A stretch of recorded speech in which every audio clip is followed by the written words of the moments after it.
Okay, we're on Sotah Parak Bet Mishnah Bab, sixth and last Mishnah in the second chapter of Mishnah Sotah.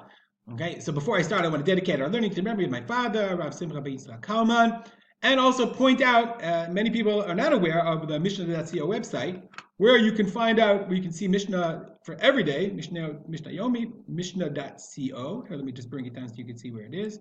Mishnah.co, okay, and it has the Mishnah out for every day, and there's also a handy dandy, let's go to the Mishnah calendar, so you can follow along. You could just go to the calendar, sit on your favorites, and then you know what day of the Mishnah calendar we're on. Anyway, let's go back to our Mishnah. So in our last Mishnah, we learned in Mishnah Hey, we learned about the concept called Gilgul, that's English, Gilgul Shavua. Gilgul Shavua means rolling of the Shavua, meaning once you're chayav, once you're obligated to take one Shavua, I can take it on many other things as well. So how far can that go? So we learned in the end of the last Mishnah, okay, he says, Amen, Rabbi Meir says, Amen Shalom Etma, even in the future. But you can't do that. So what about how far does the Gilgul go? Hakol Shavin, so everyone agrees, even Rabbi Meir. She'eno matna ima lo akodem shetit ares, v'lo me'achar shetit garesh. She can't roll in, wait, were you faithful to me before we got married? Before our Erusin? Even before, when we were dating? And not even after we get divorced, or after we got divorced. Meaning, after we got divorced, v'lo misha nidgarsha, i.e., let's say we got divorced, then you had a relationship with some guy, and then we got remarried. And now I'm chazar v'kinei and istira. And now we're doing kinui and stira. The water doesn't do any examinations for znut after divorce. Now, if we got divorced and she remarried, that's called machzir grushato. It's asur min Torah. But if we got divorced, a man and wife got divorced, she slept around, then they can get married. Why? The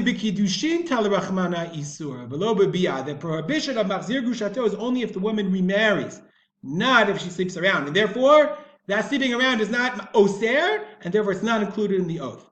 So we're talking about the Bar Tidakati says, okay, so again, so therefore, that we're explaining after she got divorced, she slept with a person, and then he remarried her.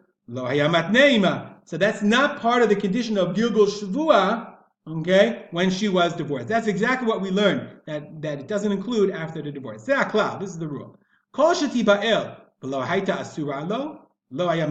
Meaning any relationship that she has, any sexual relationship she has that doesn't prohibit her to him, that's not part of the Tanai, that's not part of the Gilgul Shvu'ah. The Kahati explains that this is, but that tells us that certain things, other things he can include. For example, let's say he's a Yabam.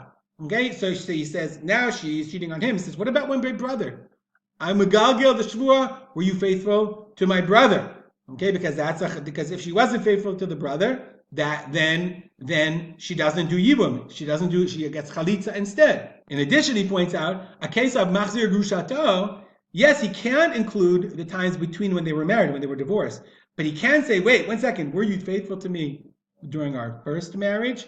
That he can do gilgul shvuah on if he's doing the Mei Sotah during the second marriage. We'll stop here. Oh, we already dedicated our learning, so have a great day.